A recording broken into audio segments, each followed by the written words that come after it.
오늘 설교 본문은 돌트신경 제1장 15, 16, 17, 18항까지입니다.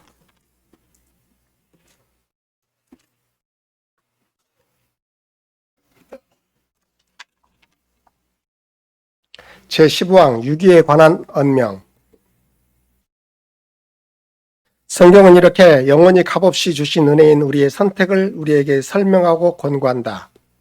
특히 모든 사람이 선택받지 않고 일부는 선택받지 못했거나 하나님의 영원한 선택에서 제외되어 버린 점을 일부러 천명하는 경우를 통해서 한다.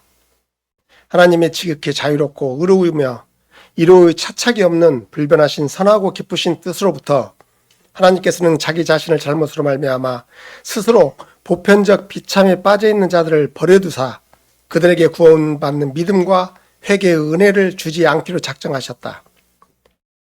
그들 자신의 길로 행함으로 하나님의 의로운 심판 아래에 놓여진 이들에게 하나님께서는 그들의 불신앙뿐만 아니라 여타의 모든 죄악에 대한 하나님의 공의를 현시하기 위해서 최후의 영원히 정죄하시고 형벌하시로 작정하신 것이다. 바로 이것이 유기의 교리로서 이로 말미암아 하나님이 결코 죄의 조성자가 아니오 오히려 하나님을 두렵고 이로 차착이 없이 의로운 재판장이시며 보수자로 선언한다. 제16항 유기 교리에 대한 반응. 어떤 사람들은 그리스도를 믿는 산 믿음, 마음의 견고한 확신, 양심의 평안, 어린아이 같이 순종하는 열심, 그리스도로 말미암은 하나님 안에서의 영광 등을 스스로 뚜렷하게 분별치 못한다. 그럼에도 불구하고 그들은 이러한 은덕들이 우리들 안에 생기도록 하나님이 약속하신 그 방도들을 사용한다. 그들은 유기가 언급돼 불안해서도 안 되며 자신을 유기자들 중에 하나로 간주해서도 안 된다. 오히려 이런 방도들은 부지런히 계속 사용하여 더욱 풍성한 은혜의 때를 열렬히 사모하며 공손히 겸손으로 그 때를 고대해야 한다. 다른 사람들은 진정으로 하나님께로 돌이켜서 하나님만을 기쁘시게 하고 사망의 몸에서 건짐받기를 바란다. 그런데도 그들은 그들의 견공과 믿음의 길에서 바라던 지점에 이르지 못할 수도 있다. 그들에게는 결코 유기 교류가 두려움의 대상일 수만은 없는데 이는 자비로우신 하나님은 꺼져가는 심지를 끄지 아니하시고 상한 갈대조차 꺾지 아니하시겠다고 약속하셨기 때문입니다. 여전히 또 다른 사람들은 하나님과 구주 예수 그리스도를 무시하고 자기 자신을 전적으로 세상의 염려와 육체의 정욕을 넘겨주었다. 그들에게는 이 유기교리가 그들이 하나님께 진정으로 돌이키지 않는 한 당연히 두려워할 만한 것이다. 제17항 유아로 죽은 신자의 자녀들의 구원. 우리는 하나님의 말씀으로 하나님의 뜻에 대해 판단해야 하는 바 신자의 자녀들은 그 본성에 의해서가 아니라 자기들이 부모와 더불어 자신들도 포함된 은혜 언약 덕분으로 거룩하다고 선언한다. 그러므로 하나님을 경외하는 부모는 하나님께서 유아기의 이생에서 불려가신 자기 자녀들의 선택과 구원을 결코 의심해서는 안 된다. 제18항 선택과 유기에 대한 합당한 태도는 항의가 아닌 찬양. 우린 이렇게 값없이 은혜로운 선택과 의로운 유기의 엄중함에 대해 불평하는 자들에게 사도 이 말씀으로 대응한다. 이 사람아, 내가 네 귀에 감히 하나님을 일문하느냐? 내 것을 가지고 내 뜻대로 할 것이 아니냐? 내가 선함으로 내가 악하게 보느냐? 그러나 우리는 이런 하나님의 신비에 대해 공손한 찬양과 함께 사도와 더불어 다음과 같이 감탄을 표한다. 깊도다 하나님의 지혜와 지식에 부유하며 그의 판단은 측량치 못할 것이며 그의 길은 찾지 못할 것이로다. 누가 주의 마음을 알겠느냐? 누가 그의 모사가 되었느냐? 누가 주께 먼저 들여서 갚으심을 받겠느냐? 이는 만물이 주에게서 나오고 주로 말미암고 주에게로 돌아갑니다. 영광이 그에게 세세에 있으리로다. 아멘. 오늘 설교 말씀 제목은 하나님의 작정 속에 모든 사람을 선택하지 않은 하나님의 주권에 대한 복음을 대독 설교하도록 하겠습니다.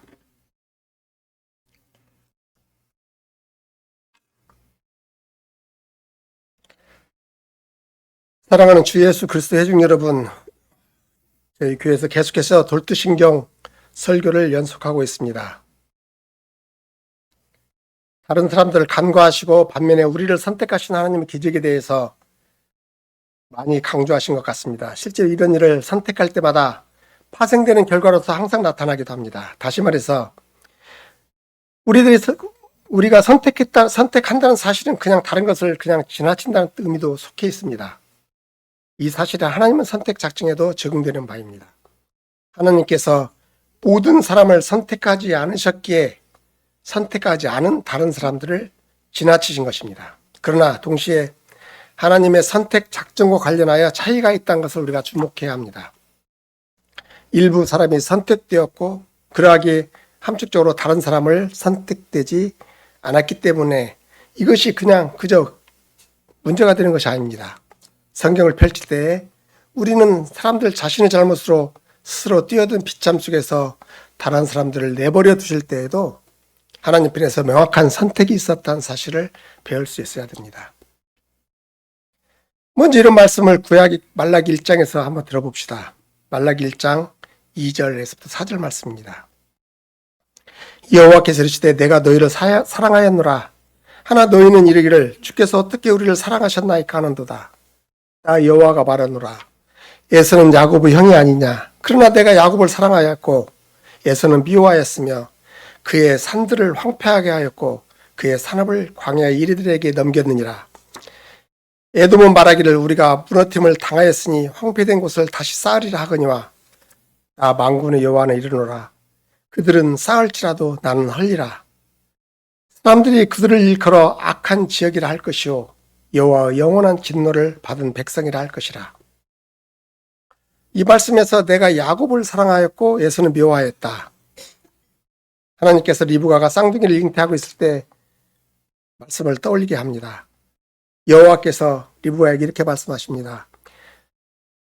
그에게 이르시되 두 국민이 내 태중에 있구나. 두 민족이 내 복중에서부터 나누리이다. 이 족속이 저 족속보다 강하겠고 큰 자가 어린 자를 섬기리라 하셨더라. 창세기 말씀입니다.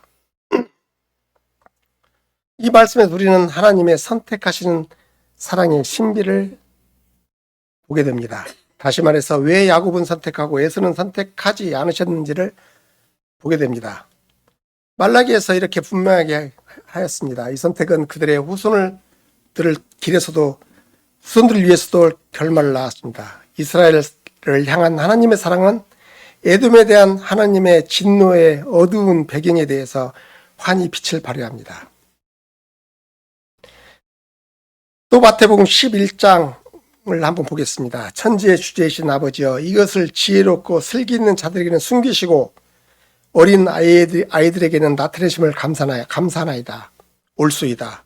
이렇게 된 것이 아버지의 뜻이니이다.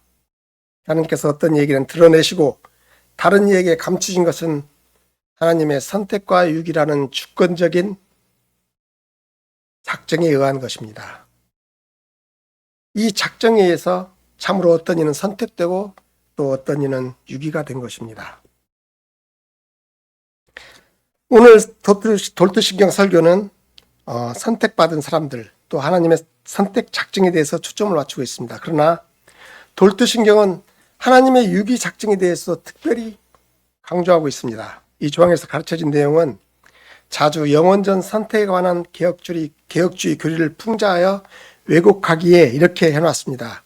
유기라는 사안은 참으로 민감한 쟁점이라는 사실을 또한 부인할 수 없는 것입니다. 그래서 우리가 이에 대해서 말하는 방법은 참으로 중요합니다. 16강에서는 이 교리의 어두운 배경에 대해 하나님의 자비의 풍성함을 훨씬 더 놀랄 수밖에 없습니다라고 강조합니다. 유기는 선택되지 않음에 대해서 하나님을 비난하는 것으로 사용될 수 없습니다. 그 이유는 다음과 같이 가르치는 것으로 보이기 때문입니다. 사람들이 하나님의 유기 작정 교리를 받아들일 수 없는 교리라고 생각하는 이유이기도 합니다. 비슷한 방식으로 하나님께서 그리스도 안에서 특정한 수의 사람을 구원해로 선택하실 때 인류가 죄의 나락으로 떨어지기도 전에 다른 사람들을 지옥과 영원한 정죄로 정하셨다는 것을 가르치는 것처럼 보이기 때문입니다. 그래서 만일 여러분들이 후자 범죄에 속한다면 하나님이 이에 여러분을 정해놓으셨기 때문에 이에 대해서 우리가 무엇을 할 수 있습니까? 이 모든 추론은 풍자에 불과하고 성경이 가르치는 바를 부당하게 다룰 수 있습니다. 하나님이 사람의 불신에 대한 어떤 책임이 없습니다. 제15항은 또한 이 사실을 분명히 언급하고 선택받지 않은 사람들을 하나님이 자신의 잘못으로 뛰어든 공통된 비참 속에 그들을 버려주심으로 간구하셨습니다. 이 말씀에서 그 자신들의 잘못이라는 말에 주목하십시오. 벨직 신앙고백서 제16강에서도 공의로우시다는 것은 그들이 스스로 빠져든 타락과 멸망 가운데 나머지 사람들을 내버려 두신다는 것입니다. 그렇기 때문에 하나님께서는 어떤 잘못도 없으십니다. 아담 안에서 아담과 함께 모든 인류가 여러분과 나를 포함해서 스스로 영원한 비참으로 뛰어들었고 자의적으로 마귀의 음성에 귀를 내어주었습니다. 그래서 제1항에서 언급되었던 바와 같이 모든 사람이 아담 안에서 범죄하였고 저주 아래 놓여있으며 영원한 죽음에 처해지는 것이 마땅하기에 혹은 전 인류를 죄 가운데 저주 아래 두시며 버려두시며 그 죄 때문에 인류를 정죄하시는 것이 그의 뜻이라고 할지라도 하나님은 아무에게도 불의를 행하신 것이 아닙니다. 그러므로 하나님에 의해 구원으로 선택된 사람들은 자신들에게 베푸신 하나님의 은혜에 놀라 경탄할 수밖에 없는 것입니다. 동시에 이 비참에 내버려 둠을 받은 사람들, 하나님에 의해서 선택해서 강과된 사람들은 오로지 스스로 이 비참 가운데 뛰어든 자신의 잘못을 예의주시할 수밖에 없는 것입니다. 그 자신이 처해 있는 비참이라는 큰 웅덩이에 대해 하나님께서 아무 책임을 전가할 수 없습니다. 오직 하나님이 그들을 선택하셨더라면 어쩌면 이 사람들이 하나님과 주님의 일들을 더 열심히 추구했을 텐데 라고 주장할 수 있습니다. 그러나 이것은 풍자에 불과합니다. 아무도 심판의 날에 일어서서 주여 제가 당신을 섬기기를 원했지만 당신이 사전에 저를 거부하신 고로 제가 당신을 섬길 수 없었나이다.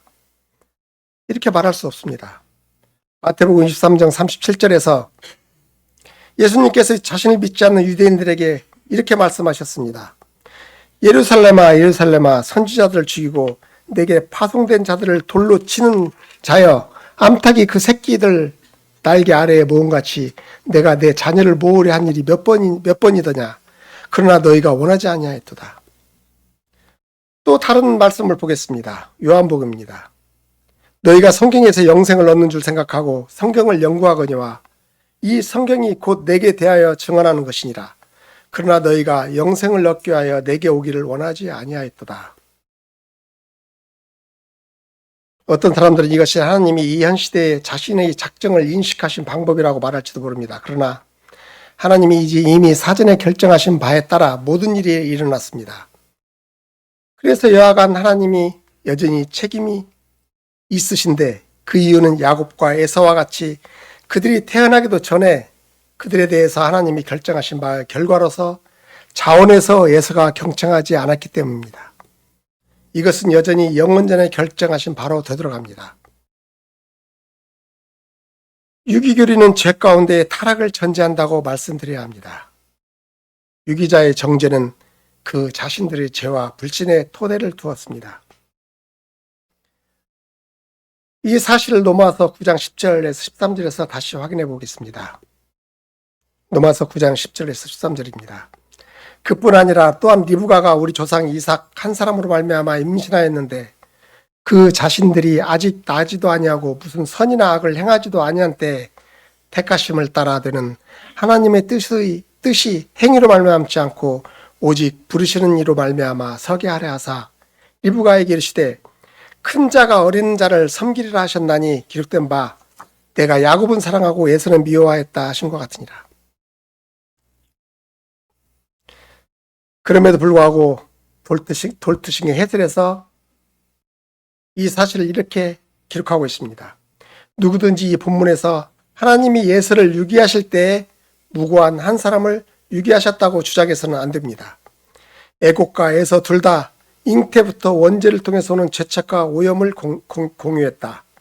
두 사람이 선이나 악이나 행한 바가 없었다고 말할 때 바울은 단지 그들이 그 자신의 인격 안에서 그들이 아직 태어나지 않았기에 어떤 자범죄도 저지르지 않았다고 말할 따름이라고 말한다. 우리가 한편으로 하나님의 주권적인 선택과 또 다른 한편으로 사람 자신의 개인적인 책임 사회를 조화시키는 방법을 우리 사람의 마음으로 이해하려고 노력할 때 다툼이 일어난다는 사실입니다.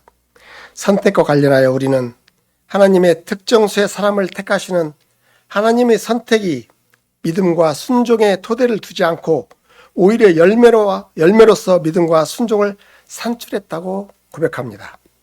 믿음과 열매는 하나님의 선택적인 사랑의 결과이며, 그러나 성경은 두렵고 떨림으로 여러분들 자신의 구원을 이루어 나가라고 말씀하고 있습니다. 요지는 믿음과 순종이 선택의 열매라면 불신과 불순종은 유기의 열매라고 절대 말할 수 없다는 것입니다.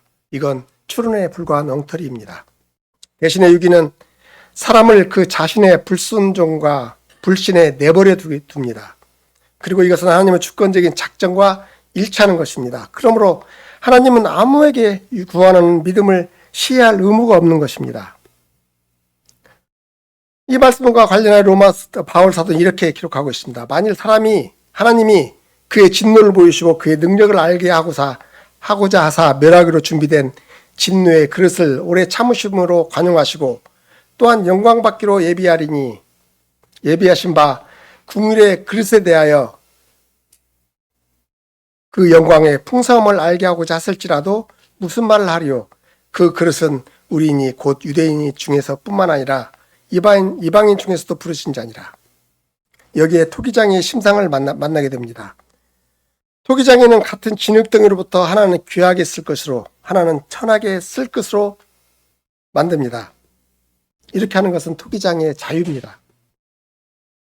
이런 식으로 하나님께서 당신의 뜻에 주권적인 선한 기뻐하심에 따라 타락한 인류라는 덩어리에서 어떤 사람들은 다시 당신에게 영광을 돌리도록 하기 위해서 구속하시고, 다른 사람들은 자기 자신의 잘못으로 뛰어든 이 타락한 상태 속에 내버려 두기로 작정하신 것입니다. 다시 말해서 모든 사람을 선택하지 않으신 하나님의 주권적인 작정은 결코 하나님을 선택하지 않음에 대해 비난하는 데 사용될 수 없다는 뜻입니다. 하나님은 무고한 가련한 사람들을 거부하지 않으시고 오히려 고약하고 행악한 사람들을 자기 자신들 스스로에게 탓으로 돌려야 할 비참 속에 그냥 내버려 두신 것입니다. 어떤 사람은 이렇게 말할지도 모르겠습니다. 그러나 하나님은 사랑의 하나님이 아니십니까? 라고 말합니다. 참으로 하나님은 완벽하게 자비하시고 오래 참으시는 분임은 사실이십니다. 그러나 동시에 하나님은 재판관이시기도 하십니다. 재판관이신 이분은 무죄한 사람을 정죄하지 않으시고 하나님의 유기의 작정의 결과로 재책이 없는 사람을 정죄하지 않으십니다. 오히려 그 자신의 죄 때문에 정죄하시는 것입니다. 우리는 하나님의 주권과 사람의 책임을 조화시킬 방법을 완벽하게 결코 이해할 수 없습니다. 그럼에도 불구하고 이것은 하나님의 공의만큼이나 자비하시다는 사실로 하나님을 찬양하는데 결코 방해가 될 수 없습니다. 따라서 오늘날 우리의 제한된 이해 때문에 우리는 이 모든 사실을 전적으로 이해할 수 없다는 사실을 알아야 합니다. 그럼에도 불구하고 언젠가 이 세상의 역사가 끝이 이를 때 우리는 하나님의 선택 작정에서 계시된 하나님의 자비만 아니라 하나님의 유기 작정에 집행된 하나님의 의로운 공의에 대해서도 경외감을 가지고 서 있게 될 것입니다. 모든 성도들과 더불어 명료하게 그것을 보게 될 때 우리는 요한계시록에 기록된 바 같이 모세와 어린 양의 노래를 부르게 될 것입니다. 요한계시록입니다. 하나님의 종 모세의 노래, 어린 양의 노래를 불러 이르되 주 하나님 곧 전능하신 이시여 하시는 일이 크고 놀라우시도다. 만국 왕이시여 주의 길이 의롭고 참되시도다. 주여 주의 이름을 두려워하지 아니하며 영화롭게 하지 아니하오리까. 오직 주만 거룩하시니이다. 주의 의로우신 일이 나타났음에 만국이 와서 주께 경배하리이다 하더라. 우리가 제1장 제12항에서 배웠던 바를 먼저 한번 회상해 봅시다. 이 항에서 택자는 적기의 여러 가지 국면들과 다른 조치들 속에서도 선택의 틀림없는 열매들을 자신 속에서 관찰함으로 구원애로의 자신들의 선택에 대해서 확신하게 된다는 사실을 읽을 수 있었습니다. 제12항을 보겠습니다. 그리스도를 믿는 참된 믿음, 어린아이와 같이 하나님을 경외함, 우리가 저지른 죄에 대한 경건한 슬픔, 의에 줄이고 목마름. 선택은 믿음의 열매에서 가시화됩니다. 그것은 마치 열매로 그 나무를 알게 되는 것과 같습니다. 그럼에도 불구하고 하나님의 자녀들은 절대로 확실할 수 있는 이러한 열매들을 자신들 안에서 분명하게 식별내지 못할 수도 있습니다. 불변하는 이러한 단어를 주목해야 됩니다. 하나님의 신실한 자녀로서 여러분의 삶 속에서 이 열매들이 있다는 사실에 대해서 의심한다면 어떻게 되겠습니까? 이 사실이 사람에게 자신의 선택에 의심을 일으켜야 합니까? 아니면 자신이 어쩌면 하나님에서 유기되었는지 여부를 진지하게 의심해야 합니까? 사랑하는 성도 여러분, 때때로 하나님의 신실한 자녀들이 선택의 확신에 대해서 의구심이 일어날 때가 분명히 있습니다. 이들은 성찬에 참여하지 않을 수도 있습니다. 왜냐하면 이것이 그들의 선택에 대해 실제로 확신했던 사람들을 위한 것이기 때문이었습니다. 성찬에 오직 소수만이 참여하는 화란의 예를 보면 연대한 교회들이 있습니다. 더욱이 주 예수님께서 부르심을 받은 사람은 많되 택함을 받은 자는 적으니라고 말씀하셨습니다. 그래서 감히 이 소수 가운데 한 사람이라고 내가 한 사람이라고 말하는가, 이런 식으로 생각하는 하나님의 자녀들은 자신들이 유기에 관한 설교를 들을 때 참으로 대경 실색하게 됩니다. 그렇기 때문에 유기교리는 이들에게는 심지어 더 많은 의구심을 일으키게 합니다. 그럼에도 불구하고 돌트신경 제16항에서 이렇게 말합니다. 대단히 목회적이고 민감한 방식으로 이 회원들은 유기가 언급될 때 놀라서는 안 되며 자신들을 유기 가운데 있는 사람으로 헤아려서도 안 된다는 문구를 보게 됩니다. 오히려 그들은 부지런히 방도를 계속 사용해야 하며 열정적으로 더 풍성한 은혜의 시기를 삼아야 하고 경외하는 마음으로 겸손함으로 이를 예상해야 한다 말씀합니다. 나무도 한밤중에 열매를 맺지 못하지만 먼저 자라야 하듯이 신자인 우리에게도 해당되는 것입니다. 때때로 복음주의 진영에서 사람들이 극적인 회심에 대하여 말하는 바를 듣습니다. 때때로 이런 일은 우리 삶 속에서 주님의 사역에 대한 이와 같은 분명한 증언을 줄 수 없을 때 어떤 때는 우리 자신을 가련한 사람으로 느끼도록 합니다. 그러나 사랑하는 성도 여러분, 특별히 우리가 어릴 때부터 교회 안에서 자란 경우에 이와 같은 극적인 방식으로 일어난 일들을 결코 자주 일어나지는 않습니다. 우리는 서서히 자라 성숙합니다. 우리는 보기를 원하지만 항상 분명하게 나타나 보이지 않는 열매와 더불어 심지어 나이가 많이 들었을 때조차라도 계속 자라고 있는 것입니다. 씨 뿌린 사람의 비유는 여러 가지 사실이 존재한다는 것을 가르칩니다. 다시 말해서 전자는 후자보다 더 많은 열매를 맺습니다. 그래서 우리는 우리의 개인 생활 속에서 또한 때때로 이 열매들에 대해서 의심을 일어날 때 곧바로 절대로 놀래서는 안 됩니다. 더욱이 우리는 이에 대해서 무관심해서도 안 됩니다.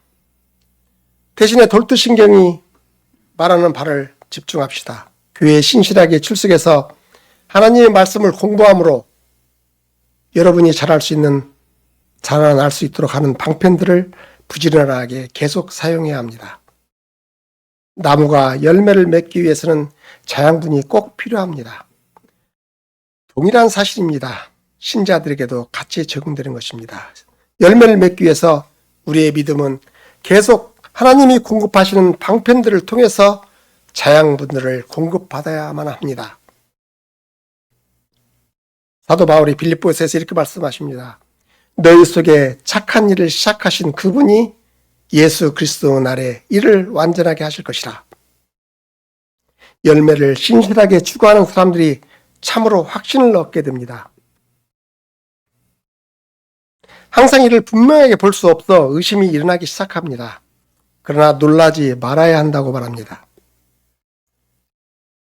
이런 식으로 생각하는 사람들은 돌트신경이 말하는 바와 같이 눈을 들어 하나님에게 계속 시선을 맞추고 그에게 매달려야 합니다. 16항을 읽어봅시다. 하지만 또 다른 사람들은 하나님과 구주 예수 그리스도를 무시하고 그들 자신을 세상의 염려와 육신의 정욕에 완전히 내어줍니다. 그들에게 있어서 이 유기교리는 그들이 진정으로 하나님께로 돌이키지 않는 한 당연히 무시무시한 것입니다. 사랑하는 성도 여러분, 이런 일이 자주 일어나지 않습니까? 우리는 우리 삶 속에서 죄를 주시하고 그 다음 하나님이 용서하실지에 대해서 혹시 의심하고 있지 않습니까? 생소한 사실은 우리가 하나님이 자기 아들 예수 그리스도 때문에 우리의 죄를 용서하신다는 것을 믿고 그리고 일방적으로 이를 받아들이는데 어려움을 겪지 않는 데 있습니다. 그러나 때때로 과거에 지은 특정한 죄들이나 삶의 어떤 실패들이 우리를 계속 괴롭혀 영적인 침체에 빠져들게 하기도 합니다. 이럴 때 우리는 우리 자신에게 나는 충분하게 선하지 못해 하나님이 은총으로 나를 보지 않을 것이라고 생각합니다. 내가 삶 속에서 만들어오는 오물덩이를 예의주시합니다. 아니면 다른 경우에 내 자녀들을 주님을 두려워하도록 양육하는데 어떻게 실패하였는지를 주시하게 됩니다. 마땅히 해야 할 방식으로 아내를 어떻게 못했는지를 주시합니다. 그래서 내가 계속 할 수 없는지를 보라고 스스로 말하고 있습니다. 우리가 살아왔던 삶을 회고하면서 싸웁니다. 또 다른 경우에 우리 삶 속에서 특정한 죄들이 있을 수도 있는 것입니다. 우리가 힘들게 이 죄들과 싸우지만 이 죄를 제거할 수가 없습니다. 거듭 믿음으로 이 죄들과 싸우는 것이 실제로 얼마나 힘든지 상관없이 우리는 미끄러지고 마는 것입니다. 때때로는 우리는 자신의 무가치함을 느끼며 아주 낮은 자존감에 빠져들기도 합니다. 하나님이 혹 더 이상 우리를 은총으로 바라보지 않으신지 여부를 의심하고 그렇게 합니다. 그러나 돌트신경이 언급하는 목회전 방식으로 이와 비슷한 경우에 우리가 유기에 대해서 들을 때 결코 무서워하지 말아야 한다고 가르칩니다. 대신에 우리는 주님의 자비에 매달려야 합니다. 만일 주님의 자비가 아니라면 그 누구도 설 수 없으며 우리 모두가 유기될 가능성이 있습니다. 다른 사람들 가운데 성경의 아름다움 중에 하나는 우리가 우리와 같이 동일한 방식으로 씨름했던 하나님의 자녀들을 만난다는 데 있다고 생각합니다. 사도 바울을 생각해 봅시다. 바울은 자신의 삶 속에서 이 전쟁에 대해서 기록합니다. 바울은 내가 행하는 것을 내가 알지 못하느니 곧 내가 원하는 것은 행하지 아니하고 도리어 미워하는 것을 행함이라고 고백하였습니다. 그 다음에 또 바울은 19절에서 이렇게 말씀하였습니다. 내가 원하는 바 선은 행하지 않고 도리어 원하지 아니하는 바 악을 행하도다.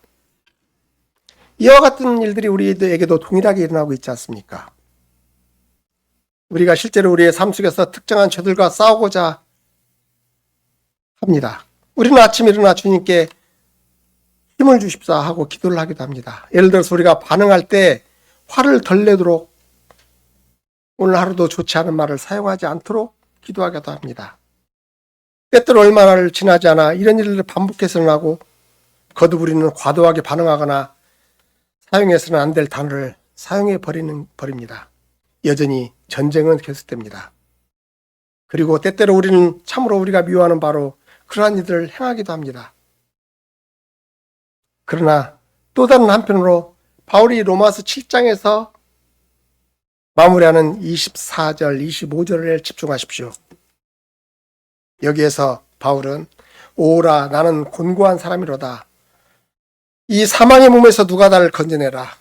우리 주 예수 그리스도 말미암아 하나님께 감사하리로다. 그런즉 내 자신이 마음으로는 하나님의 법을, 육신으로는 죄의 법을 섬기노라. 사랑하는 성도 여러분, 이것이 우리가 매달려야 하는 복음입니다. 하나님은 자비로우십니다. 우리가 우리의 의지를 거스리는 특정한 죄들과 연약함이 여전히 있을 때 하나님은 우리를 무가치한 존재로 간주하지 않으십니다. 결코 그렇지 않습니다. 물론 이 사실이 숙면을 하는 베개로 사용해서 우리가 더 이상 이러한 죄들과 싸워야 하는 것에 대해서 근심하지 말아야 한다는 것은 결코 아닙니다. 우리가 이 전쟁은 우리가 죽을 때까지 계속될 것입니다. 그러나 이 전쟁이 진행 중이며 우리가 항상 특정한 죄에 대해서 완전한 승리를 보지 못한다는 사실이 우리의 선택에 대해서 걱정하기를 시작하도록 해서는 안 된다는 것입니다. 대신에 믿음으로 우리의 죄를 위해 죽으시고 우리에게 날마다 이 전쟁에서 우리를 강건케 하시도록 성신을 주신 그분께 매달려야만 한다고 말씀합니다. 이것이 참으로 영광스러운 복음이 아닙니까? 그럼에도 불구하고 제16장 16항 마지막 단락에서 이 사실을 분명하게 합니다. 이 영광스러운 복음이 믿음으로 진전한 수납을 요구합니다. 소위 얇게 모야라고 말하는 사람도 있습니다. 그들은 때때로 직분자들을 적당하게 거리를 두고 세상 사람들이 하는 것과 아무런 차이가 없이 동일한 방식으로 즐기면서 신용만 내기도 합니다. 돌트신경은 이렇게 말합니다. 이들에게 유비교리는 그들이 진지하게 하나님께로 돌아서지 않는 한 당연히 두려운 것이다. 제16항 이 마지막 문장을 피상적으로 읽으면 유기자가 회개할 수 있고 하나님의 택자에게 속하게 될 것이라는 인상을 줄 수 있습니다. 그러나 이 사실과 하나님의 선택과 유기 작정이 불변하다는 사실과 어떻게 조화가 될 수 있습니까? 요지는 이랬습니다. 16항 마지막 결론 단락은 유기에 속한 사람들이 말하지 않는다는 것입니다. 하나님의 영광스러운 은혜의 복음은 회개하고 믿으라는 명령과 더불어 모든 각 개인에게 선포되었습니다. 마지막 단락은 굉장히 중요합니다. 참으로 교회 안에서조차 하나님을 경시하면서 살아가는 사람들이 있습니다. 하나님의 계명에 전적으로 불순종하면서 세상 낙을 즐기면서 사는 사람들이 있습니다. 그들이 너무 늦기 전에 진지하게 회개하라는 경고를 받았습니다. 오늘 이러한 은혜 속에서 하나님께서 여전히 그들에게 시간을 주시고 계십니다. 우리의 은혜로우신 하나님은 참으로 오랫동안 이따금씩 죄 가운데 사는 사람들을 대해서 오래 참으시고 계십니다. 그러나 십자가에 달린 강도와 같이 이 생에서 생명이 있는 한 회개할 기회가 있습니다. 우리 가운데서도 탕자들에게서 기회가 있다는 말입니다. 이 사실은 고집스러운 자녀들로 인해 근심하는 부모들이 붙잡을 수 있는 바입니다. 주님께서 이러한 탕자들과 다른 사람들에게 시간이 바닥이 나지 않게 해주시기를 기도하겠습니다. 모든 사람이 선택받지 않았다는 사실이 참으로 진실입니다. 타락한 인류 전체라는 진흙덩이에서 주제자이신 토기장이신 하나님은 일부 사람들을 귀한 그릇으로 선택하시고 다른 사람들은 천한 그릇으로 선택하신 것입니다. 더 정확하게 말해서 하나님께서 친히 쓸 그릇으로 그들을 창조하지 않으셨기에 천히 쓸 그릇으로 창조하지 않으셨기에 자기 스스로 포기했던 상태에 하나님께서 그냥 내버려 두셨다고 해야 합니다. 죄의 나락으로 떨어지기 전에 천히 쓸 그릇이 없었고 모든 것이 완전했습니다. 그러나 사람이 스스로 돌아서 하나님을 욕되게 하고 마귀의 귀에 청종했습니다. 그래서 죄의 나락으로 떨어진 뒤에 모든 사람이 천하게 쓸 그릇이 되었습니다. 우리가 22절을 읽어야 하는 것은 바로 이 문맥에서입니다.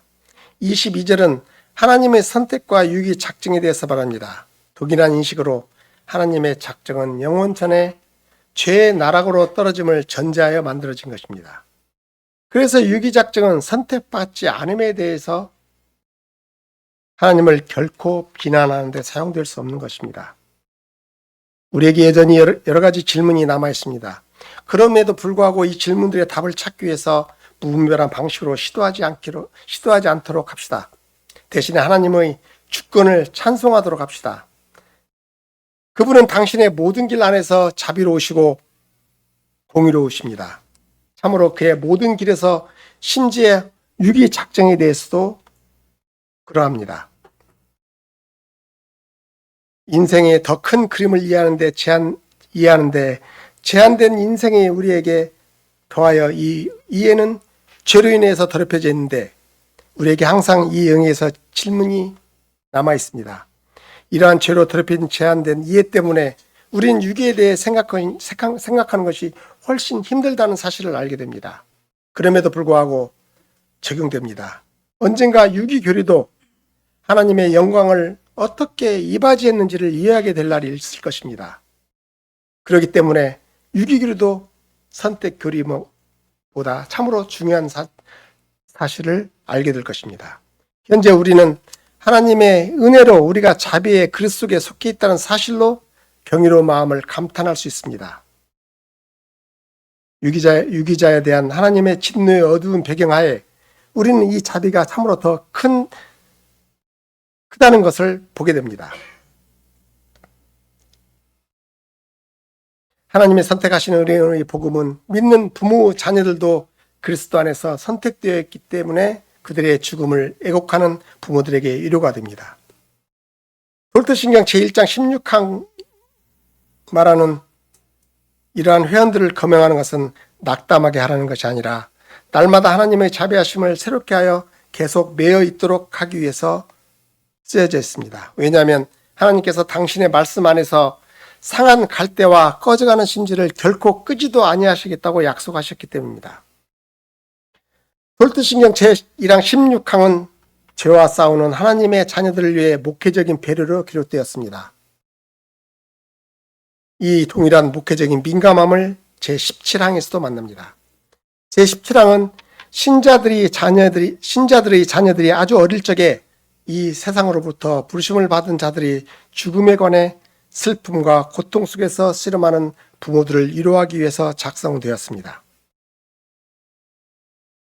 그리스도의 사랑하는 형제 자매 여러분, 이 항을 읽을 때 오늘날보다 의학 지식이 많은 진보를 이루지 못했던 시절에 작성되었다는 것을 인식하십시오. 출산율과 관련해서도 저조했습니다. 유아 사망률이 대단히 높은 시기였습니다. 유아 시절에 죽은 자녀를 두지 않은 가정이 거의 없을 정도였습니다. 아이를 잃은 고통과 상처를 다루지 않고는 심지어 교회 안에서도 이 부모들 가운데 많은 사람들이 종종 이 자녀들이 어디에 갔을까? 이 자녀가 참으로 주님과 함께 있을까? 하는 질문들과 씨름했습니다. 오늘날도 때때로 부부들이 씨름하는 이 마지막 질문과 관련하여 갓 태어난 아이의 경우만이 아니라 단지 어머니 뱃속에서 두세 달밖에 살지 못하고 유산된 자녀들도 포함되어 있습니다. 때때로 의사들이 분만실에 손을 쓸 수 없고 산모가 단지 고통만 더 가중시키는 자녀들도 포함되어 있습니다. 뿐만 아니라 교회 회원들 안에서 있는 위로하는 거리가 먼 논평에서도 말입니다. 유산은 말할 것도 없이 우리는 주님께서 대단히 어린 아이들의 출생을 통해서도 이 생에 생명을 빛을 결코 본 적이 없는 영아들을 통해서도 당신의 교회를 세우고 계신다고 믿습니다. 이것이 중요한 문제입니다. 바로 17항에서 핵심이 되는 것입니다.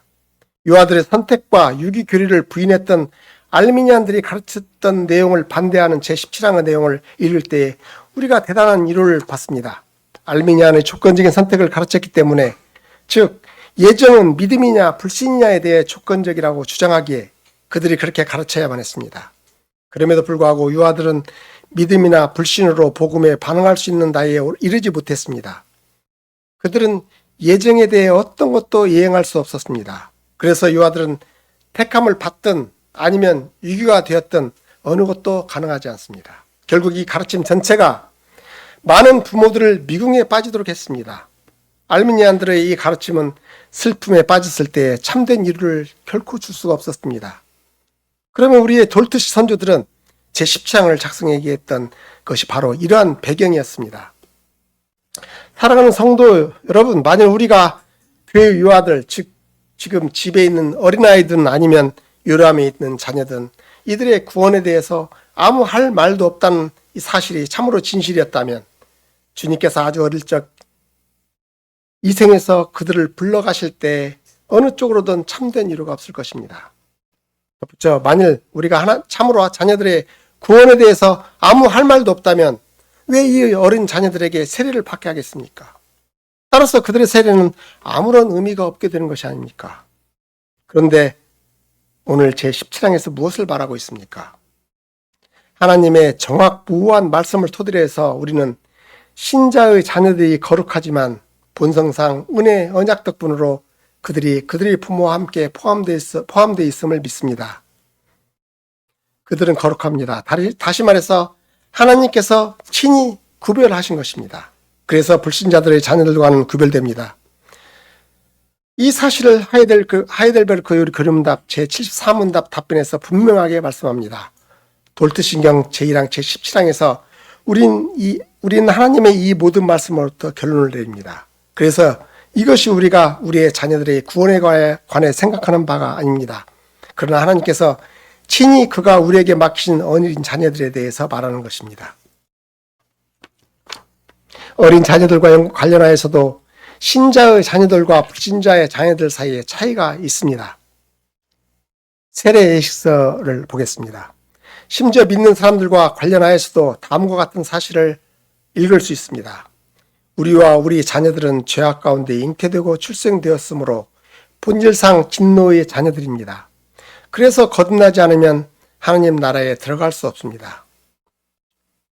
에덴 동산에서 일어난 일 때문에 모든 사람이 아담 안에서 죄를 지었기에 우리와 우리 자녀들을 포함하여 하나님의 진노를 받기에 합당합니다. 이 말은 어른들만큼이나 어린 자녀들을 의미합니다. 우리가 제1장 제1항에서 배운 바와 같이 모든 사람이 하나님의 진노를 받아야 마땅했습니다. 모든 사람이 아담 안에서 범죄하였고 저주 아래 놓여 있으며 영원한 죽음에 처해지는 것이 마땅하기에 혹 전 인류를 죄와 저주 아래 내버려 두신다 하더라도 하나님께서 아무에게도 불의를 행치 아니하신 것이다 라는 말씀입니다. 어린 자녀들을 포함해서 말입니다. 그러나 주권적인 은혜로 하나님은 다르게 결정하셔서 사람들 가운데서 특정 수를 선택하셔서 그들의 자녀들과 함께 구원하는 믿음과 회심의 은혜를 주신 것입니다. 이것은 순전히 하나님의 주권적인 결정입니다. 일부를 선택하고 다른 사람들을 자신들의 스스로의 잘못으로 뛰어든 비참 속에 내버려 두신 것을 말입니다. 이것은 세상의 모든 어린 자녀들 사이에도 구분하는 하나님의 주권적인 결정입니다. 창세기에서 이 사실을 더 분명히 합니다. 인류가 바벨 태업을 세우는 것으로 인해 다시 하나님께서 실망하신 뒤에 그 벌로 언어를 혼잡하게 하시고 죄를 통한 또 다른 후퇴 이후에 하나님께서 갈대 우르 아브라함을 불러내심으로 아브라함과 더불어 새로운 시작을 하는 것을 읽습니다. 왜 하나님께서 그 많은 사람들 가운데 아브라함을 선택하시겠습니까? 이 질문에 대한 대답은 아브라함이 그의 나머지 친지보다 더 나았기 때문이 아닙니다. 그 이유는 아브라함이 하나님을 여전히 섬겼고 다른 사람들은 섬기지도 않았기 때문이 아니었습니다. 다시 말씀드리지만 결코 그렇지 않습니다. 이렇게 하신 것은 순전히 하나님 편의 주권적인 은혜입니다. 여호와께서 아브라함과 함께 하셨을 때, 즉 아브라함도 어떤 의미에서 떠났었던 우상 숭배에서 다른 모든 사람들을 떠나게 하시면서 그와 함께 하셨던 것은 하나님 편에서 주권적인 은혜입니다. 선택하신 은혜, 즉 아브라함만 아니라 아브라함 후손을 향한 선택하신 은혜가 동일하게 주어진 것입니다. 창세기 17장 7절에서 내가 내 언약을 나와 너와 내 대대 후손 사이에 세워서 영원한 언약을 삼고 너와 내 후손은 하나님이 되리라고 말씀하십니다. 또한 그 다음에 9절 10절에서 그런즉 너는 내 언약을 지키고 내 후손도 대대로 지키라. 너희 중 남자는 다 할례를 받을 것이라. 할례를 받으라. 이것이 나와 너희와 너희 후손 사이에 지킬 내 언약이니라는 말씀을 들을 수 있습니다. 이런 식으로 이스라엘은 하나님이 택한 백성이 됩니다. 이스라엘 부모들과 그들의 자녀들과 함께 말입니다. 동일한 사실을 신약에서 적용된 것을 봅니다. 베드로 오순 설교에 대해서 사도행전 2장에 기록되어 있습니다. 내가 말하는 부유함이 너희만이 아니라 너희 후손들에게도 동일하게 적용된다고 베드로는 말씀합니다. 사랑하는 성도 여러분, 제1장, 제17장은 하나님께서 이 생에서 믿는 부모들이 자녀들을 어릴 적부터 불러가실 때 믿는 부모들은 자녀들의 구원을 의심해서는 안 된다는 것을 이와 같은 성경 본문들을 토대로 했습니다. 왜 의심해서는 안 됩니까? 그들이 언약의 자녀들이며 잉태 때부터 언약의 자녀이기 때문입니다. 이 가르침은 또한 로마 교회가 가르치는 바와 같이 어린 자녀들의 구원은 그들의 세례에 의존하는 것이 아니라는 것을 분명히 합니다. 대신에 유아 세례는 믿는 부모의 자녀들도 속해 있는 언약을 확증합니다. 교회질서 제25항을 한번 보겠습니다. 당연은 하나님의 언약이 세례로 가능한 빨리 신자들의 자녀들에게 인치도록 한다고 확증을 갈망하기 때문입니다. 가능한 빨리. 그래서 부모들은 여러 가지 사소한 이유를 내세워 자녀들의 세례를 연기해서는 안 됩니다. 예를 들어서 삼촌 숙모가 세례 예식에 참여할 수 없다는 사실을 내세워 연기해서도 안 됩니다.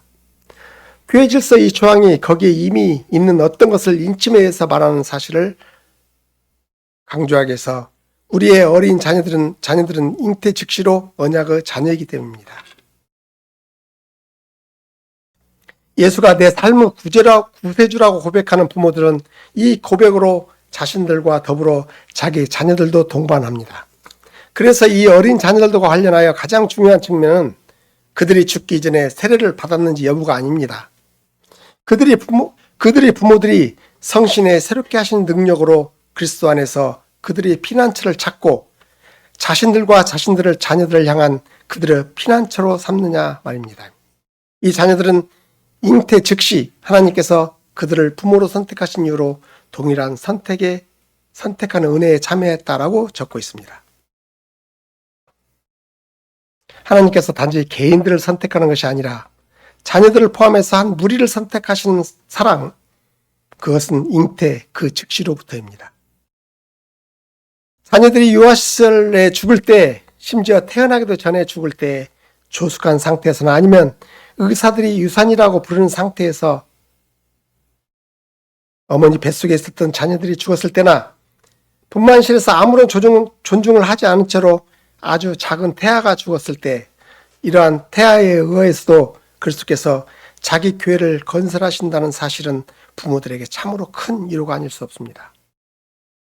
어떻습니까? 이 모두가 우리의 이해를 넘어서는 일입니다.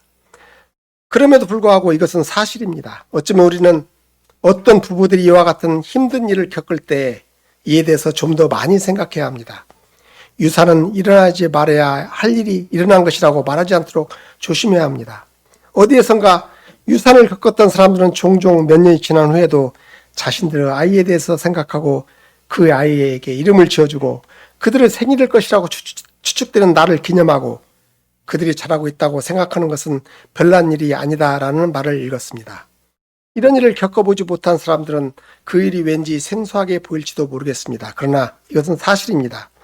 그래서 이 자녀가 지금 주님과 함께 있다는 사실은 이 부부에게 참으로 큰 위로가 됩니다. 이 비슷한 방식으로 사도 바울은 주님 안에서 죽은 성인들과 관련해서 이 말로 서로 위로하라고 데살로니가 전서에서 말씀합니다. 유산과 같은 경우에도 하나님이 언약 약속을 토대로 해서 동일한 위로로 서로를 위로하도록 합시다. 어린 자녀들의 세례 시 부모들에게 던진 첫 번째 질문을 생각해 봅시다. 당신은 우리 자녀들이 비록 죄악 중에 잉태되어 출생했으며 모든 비참에 굴복되어 심지어 정죄를 받지 않으면 안 되는 처지에 있다고 할지라도 그들이 그리스도 안에서 스스로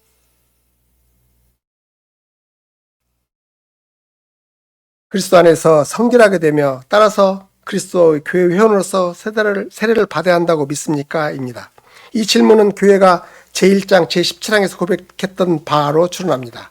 제17항은 신자들의 자녀들이 본성상에 의해서가 아니라 거룩하다는 사실에 대해서 말합니다. 왜냐하면 신자들의 자녀들은 죄 가운데 잉태되어 태어났지만 은혜 언약 덕분에 그들은 부모들과 이 은혜 언약 안에 포함되어 있기 때문입니다.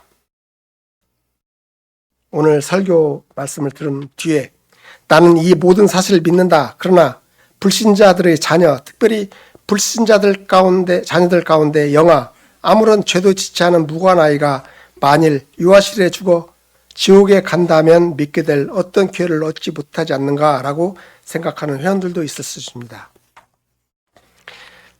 이 질문에 반응하여 마지막 심판을 하시는 이는 우리가 아니라 하나님이시다라는 말씀을 드리고 싶습니다. 누가 지옥에 가야 하는지, 누가 지옥에 가지 말아야 하는지를 결정하는 것은 사람이 아니라 바로 하나님이십니다. 우리는 이 모든 일을 주님께 맡겨야 합니다. 주님은 모든 방면에 공의로우시고 자비로우신 분이십니다. 우리는 그저 성경이 가르치는 바가 진리라는 사실을 신뢰해야 합니다. 그리고 이 가르침에 매달려야 합니다. 여기에 매달려 먼저 우리 자신에 대한 위로를 얻어야 합니다. 그 다음 가능한 시점에 우리는 그리스도를 알지 못하는 다른 사람들과 이 위로를 나눠야 합니다. 그리하여 그들도 자기 자녀들과 함께 그리스도를 구세주로 그분 앞에서 구원을 찾게 해야 합니다. 우리가 성경이 가르치는 바가 진리라는 사실을 반드시 신뢰해야 한다고 말씀드리고 있습니다. 그렇다면 성경이 불신자들의 자녀들에 대해서 뭐라고 말합니까? 성경은 그들이 거룩하지 않다고 분명히 가르칩니다. 이 사실을 신약 성경에서 한번 보겠습니다. 고린도서 7장 14절입니다. 사도 바울은 불신자와 관계를 시작함이 아닌 통혼 문제를 다루고 있습니다. 바울은 강력하게 믿지 않는 자와 멍에를 같이 매지 말라고 고린도 후서에서 정죄합니다. 고린도전서 7장의 사도는 믿게 된 아내들, 그러나 종종 그들의 남편은 이러한 새 믿음으로 자신들을 가담시키지 않은 아내들에게 말도 합니다. 만일 믿지 않는 남편이 믿는 아내와 더불어 계속 살기를 원한다면 결코 이혼해서는 안 된다고 말합니다. 14절을 한번 보겠습니다. 믿지 아니하는 남편이 믿는 아내로 인하여 거룩하게 되고 믿지 아니하는 아내가 남편으로 인해서 거룩하게 되나니 그렇지 아니하면 너희 자녀도 깨끗하지 못하리라. 그러나 이제 깨끗하니라 라고 말합니다. 이 구절은 단지 부모 가운데 한쪽만 믿는 경우에 상당한 위로를 받습니다. 여러분은 그들이 하나님의 언약이라는 우산 그늘 아래 사는 가정이라고 말할 수 있습니다. 설사 배우자가 믿기를 거부한다고 하더라도 하나님의 역사하심의 영향력 아래 있습니다. 심지어 이 자녀들은 깨끗하게 되고 거룩하게 된 사람들로 부름을 받았습니다. 또 한번 보겠습니다. 에베소서 2장 12절을 봅니다. 사도 바울은 에베소 사람들과 다른 사람들이 예수 그리스도를 믿기 이전에 그들의 영적인 상태에서 이렇게 말합니다. 그때 너희는 그리스도 밖에 있었고 이스라엘 나라의 밖에 사람이라 약속 언약들에 대하여 외인이요 세상에서 소망이 없고 하나님도 없는 자였다. 소망도 없고 하나님도 없으니 그들은 믿지 않았다면 멸망당했어야 했습니다. 우리가 보는 이 진리가 여러 차례 구약 성경에 게시되었습니다. 불경건한 자녀들은 홍수 때 그들의 부모와 같이 죽었습니다. 소돔의 어린 자녀들과 여리고성의 어린 자녀들도 마찬가지였습니다. 이 사실은 우리가 사는 지역에 복음을 전해야 할 더 강력한 자극제를 제공합니다. 제17항으로 되돌아갑니다. 벨직 신앙고백서 34항에서 말한 바와 같이 그리스도는 어른들을 위해서 피를 흘리신 만큼이나 신자들의 자녀들을 지키시기 위해서 자기의 피를 흘리셨습니다. 따라서 그리스도 안에서 거룩하게 된 이 자녀들은 거룩한 세례 안에서 이 모든 표와 인을 받을 권리를 가지고 있습니다. 그래서 우리는 유아 세례를 강력하게 견지하고 있는 것입니다. 오늘날 제10장은 매우 중요합니다. 유아 세례 교리를 사소한 교리라고 말하는 것은 믿는 부모들이 자신들의 자녀들의 구원을 귀하게 생각하는 확신을 평가절하하는 것입니다. 나는 부모들이 언약의 풍성함에 있어서 자기 자녀들을 가르칠 의무가 있으며 부모들은 그들 자신을 위해서라도 이 풍성함을 받아들여야 한다고 생각합니다. 확신합니다. 17장은 또 이렇게 말합니다. 그러나 이 자녀들이 자라서 교회 안에서 가르침을 받아야 하며 그래서 어느 날 이들이 또한 개인적으로 자신들의 삶의 확고부동한 토대로서 이 부유함을 포용해야 한다고 가르치고 있습니다. 믿음을 고백하는 것은 예수 그리스도는 믿음이고 아무도 구원을 받을 수 없다는 사실을 고백 없는 것은 아무도 구원을 받을 수 없습니다. 여러분이 어릴 적에 여러분의 부모가 여러분에 대해서 고백했던 바가 이것입니다. 다시 말해서 여러분이 죄 가운데서 잉태되어 태어났지만 그리스도 안에서 거룩하여졌다는 사실을 알게 됩니다. 성신께서 우리 마음에 일하셔서 우리도 개인적으로 이 사실이 진실하다고 받아들이기 시작했습니다. 그래서 공적인 신앙 고백의 시선은 우리의 생애의 시작, 다시 말해서 세례로 되돌아가라고 말합니다. 사랑하는 성도 여러분, 많은 사람들이 자신들이 하나님의 자녀로서 살겠다는 개인적인 헌신을 이제 했으므로 다시 세례를 받아야 한다고 말하는 사람들이 많은 현 시대에서 이와는 연관성을 확인하는 것은 대단히 본질적입니다. 그러나 이 모든 주장 안에는 우리가 어렸을 적에 이미 주어진 하나님의 약속의 확실성이 중심에 있는 것이 아니라 오히려 사람의 헌신이 중심에 있다. 우리가 공적으로 신앙 고백하는 날에 주님께서 우리에게 그저 다음과 같은 던지신 질문을 던지십니다. 너는 이 약속을 믿느냐? 날마다 이 약속의 부유함으로부터 살기를 바라느냐? 내 자신의 힘을 의지하지 않고 나의 신뢰할 만한 약속들의 확실한 토대에서 말이다. 사랑하는 성도 여러분, 오늘날 교회적인 풍토에서 이 부유함을 굳게 붙드는 것은 대단히 중요합니다. 믿는 부모들이 주님께서 대단히 이른 시기에 심지어 태어나기도 전에 이 생에서 데려가신 어린 자녀의 죽음을 슬퍼할 때 가지게 대해서 부모의 일요에 대해서 말입니다. 그들은 참으로 은혜의 언약의 부유함으로부터 큰 위로를 끌어냅니다. 이 은혜의 언약을 하나님께서 신자와 신자 자녀들과 체결하셨습니다.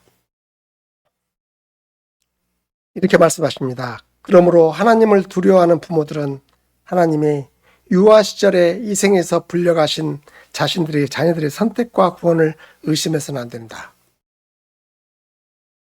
하나님을 두려워하는 부모들, 즉 제16항의 위로를 자신들의 삶에서 경험한 사람들인데 하나님께서 상한 갈대와 꺼져가는 심지를 끄지도 않으십니다. 그래서 믿음의 영웅은 없습니다. 모든 연약함을 지닌 하나님의 자녀로 자라 그들의 일상생활에서 자신들의 삶의 구세주로 그리스도 안에서 자신들의 피난처를 찾습니다.